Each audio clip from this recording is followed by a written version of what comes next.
Next slide, te.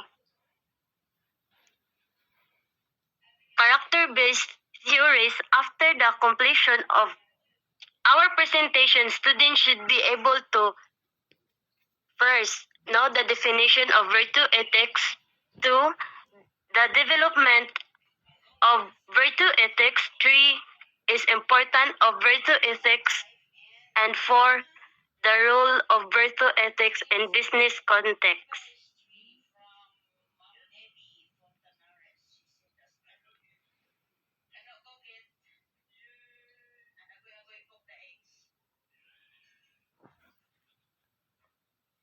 Ay, madungog ako?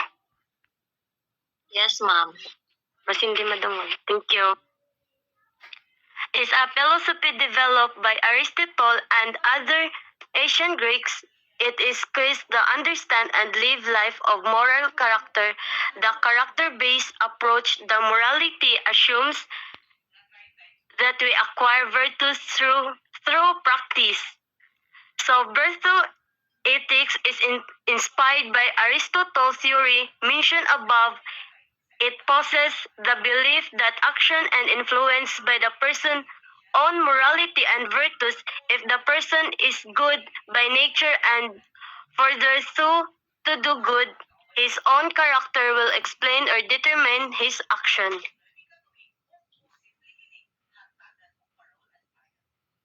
Is from the Greek word which is means excellence. It emphasizes the rule one character and the virtues.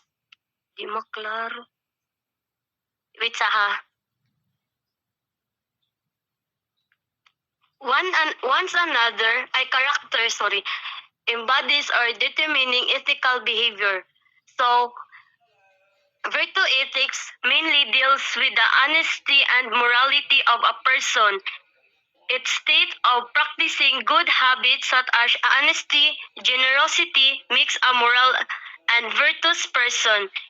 It guides a person without specific rules for resolving the ethical. Next.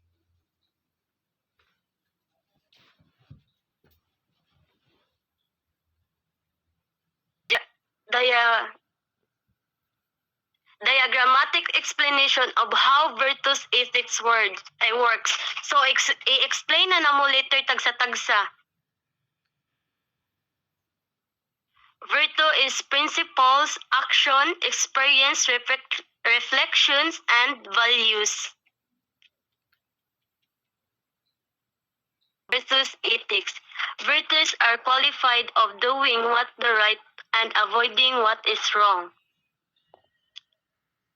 It is agent-oriented, centered of agent the human person. Ethical behaviors flows from characteristics that people acquired over time. Virtues are developed from childhood to adolescence and the final stage of an adult.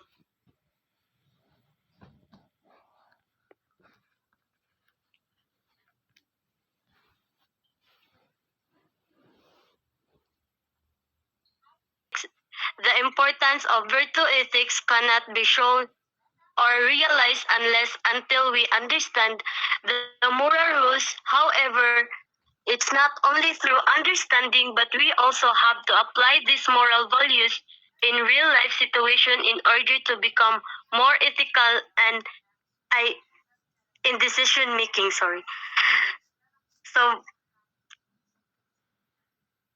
help us understand what it means to be a virtuous human being, and it give us to guide for living life without giving us specific rules for resolving ethical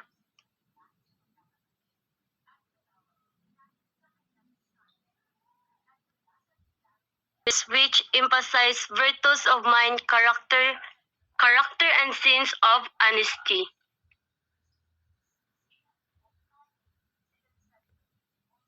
The four major moral values are prudence,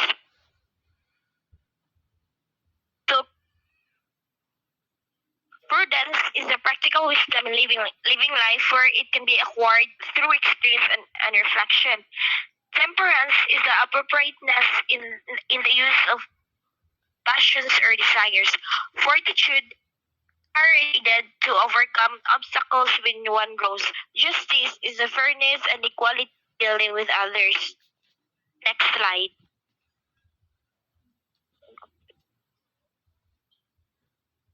In a business context, virtue ethics plays a vital role of a world of business because it determines of moral behavior of a person in the organization. A person with degree of virtues behaves well in the organization and makes ethical choices for his or her activity.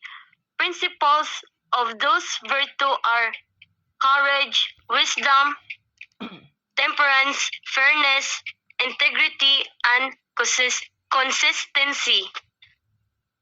So, virtue ethics and business encourage employees to demonstrate virtues such as honesty, diligence, responsibility, and compassion in their work. The Greek philosopher Aristotle believed that ambition of virtue, but employees who pursue their goals at all costs may overlook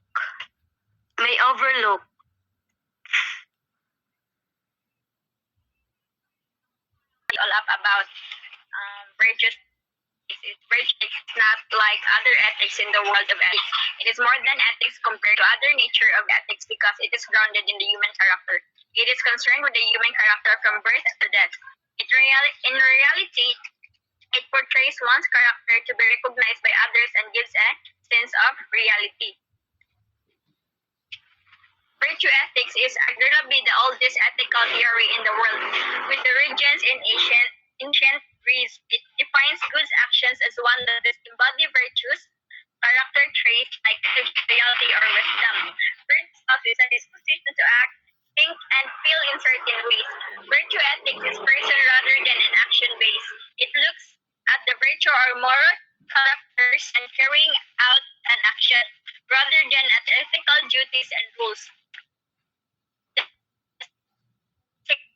Sequences or else.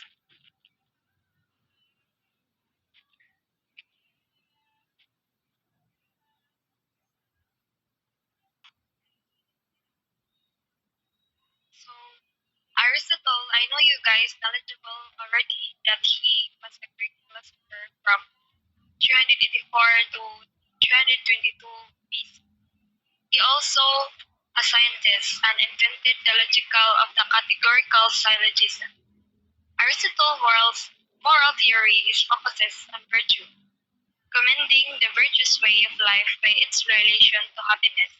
So how Aristotle defined virtue? Aristotle explained what virtues are in some details. There are dispositions to choose good action and passions, informed by moral knowledge of several sorts, and motivated both by desire for characteristic goods and by a desire to perform virtuous acts for their own sake.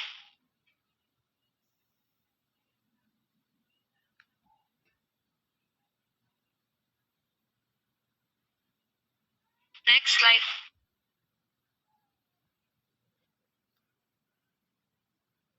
Term can be translated variously as end, goal, or purpose. According to Aristotle, we have a telos as human, which our goal to fulfill. This telos is based on our uniquely human capacity for rational thought.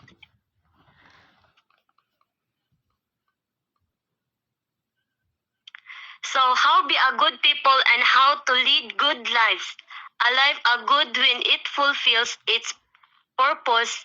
Its telos.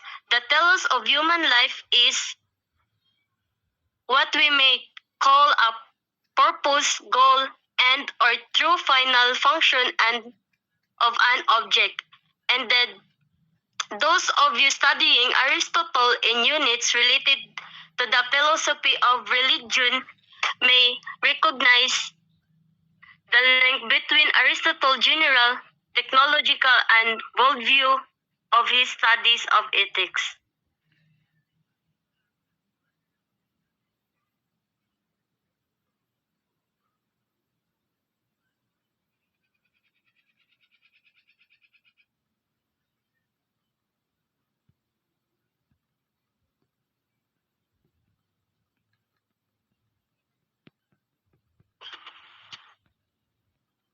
Virtue as a habit. Aristotle defines moral virtue as an terms of the efficient process. We learn moral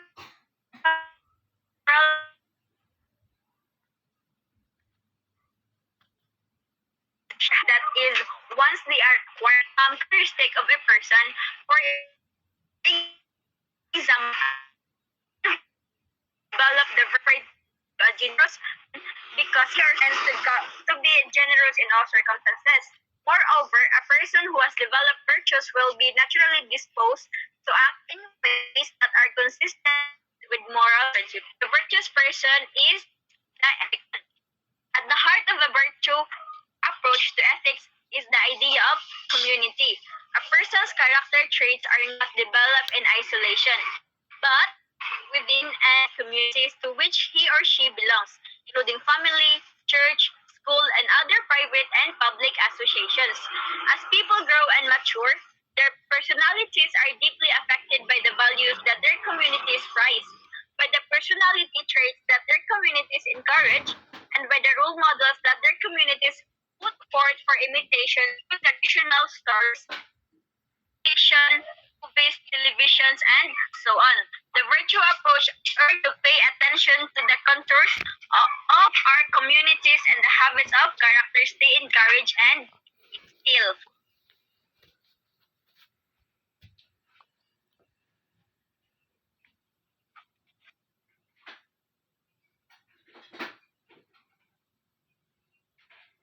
As a virtue.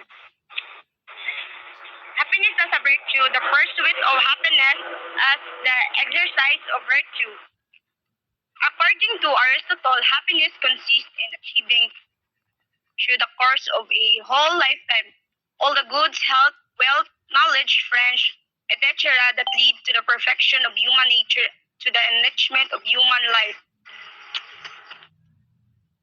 Or Aristotle replies that the virtue makes the goal right, practical to the wisdom that things leading to it. By this, he cannot mean that there is no room for reasoning about our ultimate end. For as we have seen, he gives a reasoned defense of his conception of happiness as a virtuous activity. In the ethics that Aristotle described a thorough understanding of ethical and intellectual virtue.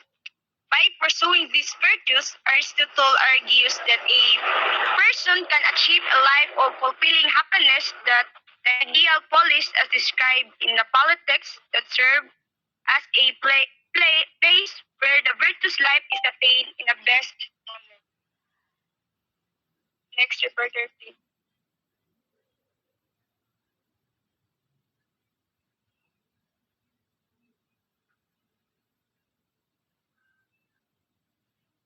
Please the next slide.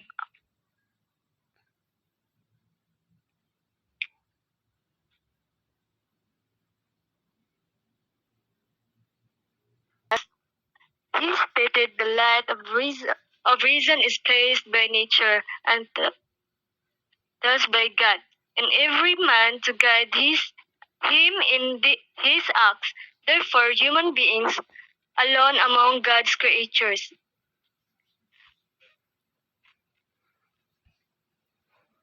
use reason to lead their lives.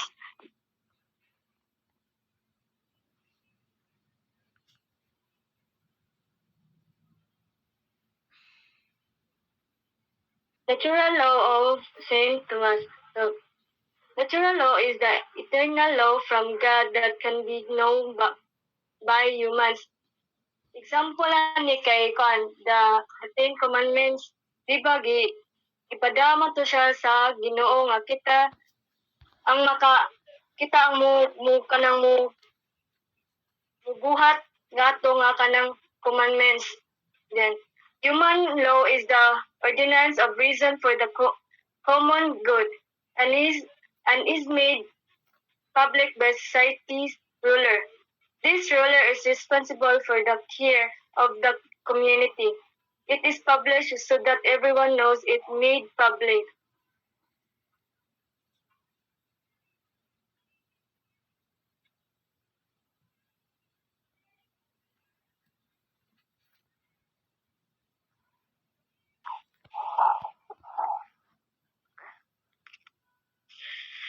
So, Thomas Aquinas, much like Aristotle, wrote the natural nature is organized for good purposes. Unlike Aristotle, however, Aquinas went on to say that God created the nature and rules the world by divine reason. Aquinas described four kinds of law. Internal law was God's perfect plan, not fully knowledgeable to humans. It determined the way things such as animals and planets behave and how people should behave. Divine law, primary from the Bible, guided individuals beyond the world to internal happiness. In what St. Augustine had called the city of God, Aquinas wrote most extensively about natural law. He stated, the light of reason is placed by nature and thus by God in every man to guide him in his acts. Therefore, human beings alone among God's creators use reason to live their lives. So this is the natural and its tenets. The master principle of natural law, wrote Aquinas, was that good is to be done and persuade and evil avoided. Aquinas stated that the reason reveals particular natural laws that are good for humans such as self-preservation, marriage and family, and the desire to know God. Reason, he thought, also enables humans to understand things that are evil such as adultery, suicide, and lying. While natural law applied to all humans and was unchanging, human law could vary with time, place, and circumstance. Aquinas defined this last type of law as an ordinance of reason for the common good, made and enforced by a ruler or government. He warned, however, that people were not bound to obey laws made by humans that conflicted with natural law. Next slide, please.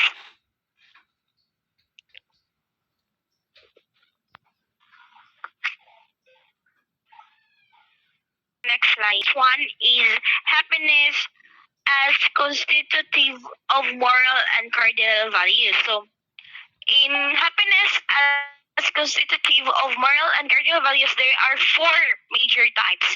So, the first one is a connection of happiness to moral. The first one rather, the second one is morality of happiness and the four cardinal values, prudence and justice, and fortitude and temperance.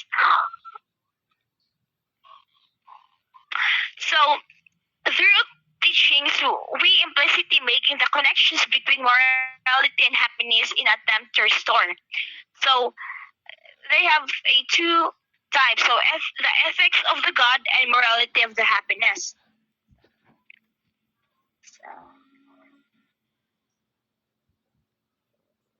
The morality of happiness should be connected to our virtues in doing what is right and in good. So, four principal cardinal virtues: prudence, justice, fortitude, and temperance.